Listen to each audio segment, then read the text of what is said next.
Friends, welcome to my YouTube channel mathematics Mukesh Kumar पे। आज जो मैं डिस्कस करने जा रहा हूँ वो है आपका थ्योरम 6.2 जो एनसीईआरटी क्लास 10 मैथ्स चैप्टर 6 से रिलेटेड है। ओके, तो थ्योरम 6.2 के अकॉर्डिंग है आपका, if a line divided any two sides of a triangle in the same ratio then the line is parallel to the third ratio. Okay, means ये theorem आपको ये बोलना चाह रहा है कि कोई ट्रायंगल है, तो ट्रायंगल हम लोग जानते हैं कि टोटल कितना साइड्स होता है, 3 साइड्स होता है। तो यदि इस ट्रायंगल में मैंने एक लाइन ड्रॉ किया, फॉर एग्जांपल ये मैंने एक लाइन ड्रॉ किया, क्या, डी ई। ओके, और ट्रायंगल का वर्टेक्स आपका क्या है, ए बी सी। ये जो मैंने एक लाइन ड्रॉ किया जो ट्रायंगल के दो साइड पे क्या कर रहा है, इंटरसेक्ट कर रहा है। ए बी पे पॉइंट डी पे इंटरसेक्ट कर रहा है और ए सी पे आप देख पा रहे हैं पॉइंट ई पे इंटरसेक्ट कर रहा है। तो इस थ्योरम के अकॉर्डिंग ये बोल रहा है कि यहाँ से ए से और डी का जो रेशियो होगा, ए से जो डी का रेशियो होगा डिवाइडेड बाय डी से जो बी का रेशियो होगा वो किसके इक्वल होगा, आपका ए से ई और ई से सी। यदि ऐसा हुआ तो ये जो लाइन जो मैंने ड्रॉ किया है डी ई, वो आपका किसका पैरेलल हो जाएगा, बी सी के पैरेलल हो जाएगा। ओके, इसी चीज़ को हमें क्या करना है, प्रूव करना है। तो मेरे फ्रेंड्स, हम लोग जानते हैं कि किसी भी थ्योरम को प्रूव करने के लिए सबसे पहले हम लोग गिवन डाटा लिखते हैं कि थ्योरम के अकॉर्डिंग मुझे गिवन क्या है, उसके बाद हमें प्रूव क्या करना है और उसके अकॉर्डिंग हम लोग कंस्ट्रक्ट करते हैं कि इसको कैसे प्रूव किया जाए। ओके, तो मैंने आपको अभी समझाया कि जो गिवन क्या है आपका, इसी को मैंने स्टेटमेंट में लिखा है, we are given a triangle A B C, a line D E, okay, intersect the other two sides of a triangle A B and A C. आप देख पा रहे हैं ट्रायंगल के दो साइड ए बी और ए सी को कहाँ पे टच कर रहा है, डी पे, और कहाँ पे कट रहा है, इंटरसेक्ट कर रहा है आपको ई पे। ओके, तो आपको ये बोल रहा है कि मैंने अभी बोला कि ए से डी डिवाइडेड बाय डी से B, A D divided by D से बी इक्वल्स टू किसके होना चाहिए, ए से ई डिवाइडेड बाय ई से सी। ठीक है ना। यदि ऐसा होता है तो ये जो लाइन डी ई है वो पैरेलल किसके होगा, बी सी का। इसी चीज़ को हमें प्रूव करना है इस थ्योरम के अकॉर्डिंग जो गिवन है, इसी को मैंने यहाँ पे लिखा है। ओके, तो मैंने क्या बोला, सबसे पहले गिवन लिखते हैं, उसके बाद हमें क्या प्रूव करना है वो लिखते हैं। तो हम लोग को प्रूव क्या करना है, D E parallel to B C, D E parallel to B C. Okay, अब D parallel to B C को प्रूव करने के लिए हम क्या करेंगे, कंस्ट्रक्शन करेंगे। कंस्ट्रक्शन मैंने क्या किया, अब देख पा रहे हैं कि ये यहाँ पे एक ट्रायंगल जो है, ये ट्रायंगल, उसमें मैंने पॉइंट डी को सेम टू सेम रखा और पॉइंट डी से मैंने एक लाइन ड्रॉ किया जो ए सी ट्रायंगल के ए सी साइड को पॉइंट ई डैश पे क्या कर रहा है, इंटरसेक्ट कर रहा है। और मैं इसे मान लिया कि ये जो मैंने लाइन जो ये डी से ई डैश जो मैंने लाइन ड्रॉ किया है वो आपका पैरेलल है बी सी का, इसे मैंने एज्यूम किया। ठीक है ना। तो मुझे इस चीज़ को यदि हम यहाँ पे प्रूफ कर देंगे तो मेरा ये थ्योरम कंप्लीट हो जाएगा। अब देख पा रहे हैं कि मैंने क्या कंस्ट्रक्शन किया, डी से ई डैश। ओके, जब मैंने डी से ई डैश कंस्ट्रक्शन किया तो मैंने क्या बोला कि डी ई डैश पैरेलल होगा बी सी का। तो आप मुझे ये बताएं कि जब मैंने थ्योरम 6.1 जब मैंने स्टडी किया था तो हम लोग क्या बोलते थे कि यदि किसी भी ट्रायंगल में किसी भी एक साइड के पैरेलल दूसरा साइड लाइन ड्रॉ किया जाए तो उसके दोनों का जो रेशियो होगा, उस साइड का जो रेशियो होगा वो क्या होगा, आपका इक्वल होगा। अब देख पा रहे हैं कि इस ट्रायंगल में जो बी सी पैरेलल किसका है, डी ई डैश का, जो मैंने अभी कंस्ट्रक्शन किया है। तो थ्योरम 6.1 के अकॉर्डिंग हम लोग क्या लिख सकते हैं, A D divided by D B equals to A E dash divided by B C. Okay, theorem 6.1 के अकॉर्डिंग लिख सकते हैं। और ये स्टेटमेंट कब लिखाएगा, जब डी ई डैश क्या होगा, आपका पैरेलल होगा बी सी का। ठीक है ना। और ये थ्योरम 6.1 के अकॉर्डिंग बोले या आप इसे थेल्स थ्योरम बोले या आप इसे बीपीटी थ्योरम बोले। ओके, तो इसी चीज़ को मैंने यहाँ पे लिखा है कंस्ट्रक्शन के बाद, अकॉर्डिंग टू थ्योरम 6.1 जब डी ई डैश पैरेलल होगा बी सी का, तो उसके अकॉर्डिंग क्या आ जाएगा आपका, ये जो मैंने अभी आपको कैसे आया वो आपको मैंने समझा दिया।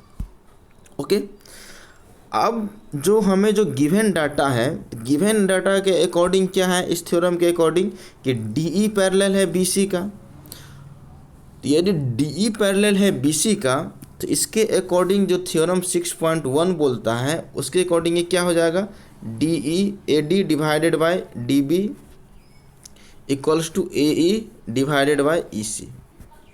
ठीक है ना। और ये गिवन डाटा के अकॉर्डिंग, गिवन डाटा क्या है आपका, डी ई पैरेलल है आपका बी सी, और डी ई डैश जो मैंने किया था, ई डैश जो मैंने किया था, इसे तो हम लोग ने कंस्ट्रक्शन किया था, तो इसी चीज़ को मैं यहाँ पे लिखूँगा। बट गिवन डाटा के अकॉर्डिंग आपका थ्योरम 6.1 के अकॉर्डिंग चलेंगे तो A D divided by D B equals to A E divided by E C, और जब कंस्ट्रक्शन के अकॉर्डिंग चलेंगे तो A D divided by D B equals to A E dash divided by E C. यदि हम इसे equation first मान लें और इसे इक्वेशन सेकंड मान लें, तो इस इक्वेशन फर्स्ट और सेकंड में हम आपसे पूछेंगे कि क्या कॉमन है। तो मेरे प्यारे दोस्तों, तो आप बोलेंगे कि इसमें जो कॉमन है वो है आपका एल एच एस, और दोनों का एल एच एस क्या है आपका इक्वल है, और जो कि क्या है A D divided by D B, जो कि क्या है आपका A D divided by D B, A D divided by D B. तो आप ये लिख सकते हैं कि यदि दोनों का एल एच एस कॉमन है, इसका मतलब क्या हो जाएगा, A E dash R H S, यदि इक्वेशन फर्स्ट का देखें इसका R A dash equals to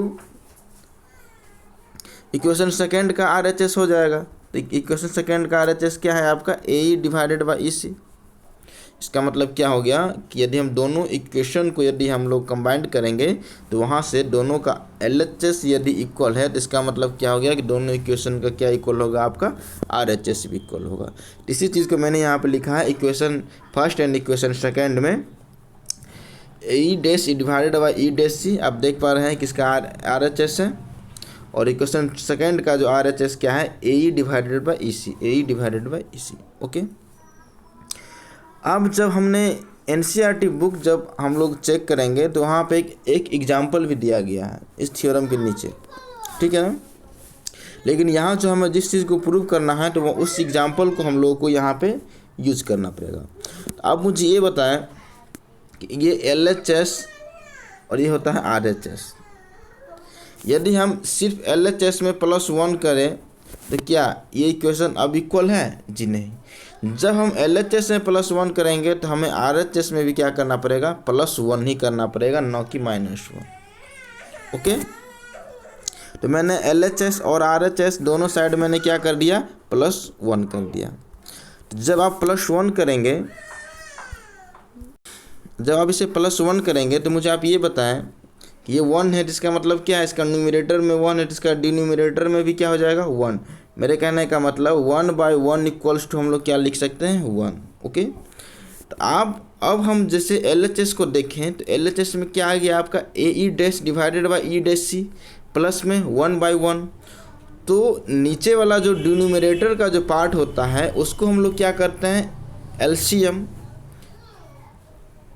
हमें बटा पका जोड़ करना है तो उसको क्या करेंगे हम लोग, नीचे वाले पार्ट का, डिनोमिनेटर वाले पार्ट का क्या करते हैं हम लोग, एलसीएम करते हैं।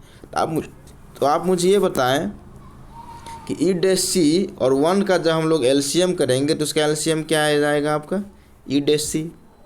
ओके, तो ई डैश सी को इसमें डिवाइड करेंगे तो क्या आ जाएगा, 1, और इस 1 से जब गुना करेंगे इसमें ए ई डैश में तो क्या आ जाएगा आपका, A E dash. Same plus में है, नीचे में क्या आ गया, प्लस का प्लस हम लिखेंगे, नीचे में क्या है यहाँ आपका 1 है, 1 से जब हम इसको डिवाइड करेंगे ई डैश सी का तो आपका ई डैश सी ही आएगा, और ई डैश सी को जब हम लोग मल्टीप्लाई करेंगे 1 में तो आप उसको क्या लिखेंगे, ई डैश सी। इसका मतलब क्या हो गया कि ए ई डैश प्लस में E dash C divided by E dash C equals to R H S में भी आपका सेम प्रोसेस आएगा। यदि 1 है तो इसके नीचे में भी क्या है आपका 1 है, सेम ऐसे ही एलसीएम लेकर के बटा पका जोड़ करेंगे तो आपका क्या आ जाएगा, दोनों के एलएचएस और आरएचएस दोनों के न्यूमरेटर का पार्ट में क्या आ जाएगा आपका, A E dash plus E C, A E plus ई सी, नीचे में क्या है आपका ई डैश सी ई सी। ओके, तो आप मुझे अब जब हम ट्रायंगल के पास जाएं और देखें कि यदि इस दोनों को ऐड करने पे क्या आ रहा है, तो आप ये यहाँ पे देखें, पहला क्या है LHS का, A से E डैश, फिर क्या है आपका E डैश से C, मीन्स ये टोटल लेंथ आपका आ गया। जो टोटल लेंथ आपका कितना है AC, टोटल लेंथ क्या है आपका AC। जब अब हम आपको सेकेंड वाला पार्ट में देखें जो RHS के साइड में है, वो क्या है आपका AE, A से कहाँ पे आया है E पे, और E से कहाँ गया है आपका C पे, तो मीन्स A से C हो गया। इसका मतलब क्या हो गया कि RHS में भी जो है वो न्यूमरेटर में क्या आ गया आपका AC। तो इसी चीज़ को मैंने यहाँ पे लिखा है, आप देख पाएंगे AE dash plus E dash C equals to AE plus EC equals to क्या हो गया आपका AC। दोनों को इक्वल क्या हो गया आपका AC, मीन्स LHS के न्यूमरेटर में भी आपका AC आ जाएगा और RHS के न्यूमरेटर में भी क्या आ जाएगा AC आ जाएगा। यदि हम इसे सेकेंड इक्वेशन थर्ड माना है तो इस वैल्यू को यदि इक्वेशन थर्ड में जब हम पुट करेंगे तो आपको कुछ स्टेप्स आ जाएगा। उसी चीज़ को मैंने यहाँ पर लिखा है, put the above value in equation third, तो AC divided by E dash C equals to AC divided by EC। तो आप मुझे ये बताएं कि ये दोनों जो LHS और RHS में क्या कॉमन है। तो आप बोलेंगे कि दोनों का न्यूमरेटर का पार्ट क्या है आपका कॉमन है, मतलब ये दोनों क्या हो जाएगा कैंसिल हो जाएगा। तो ये जो बचा वो क्या बचा आपका E डैश C और क्या बचा EC, और ये दोनों क्या हो गया आपका इक्वल हो गया।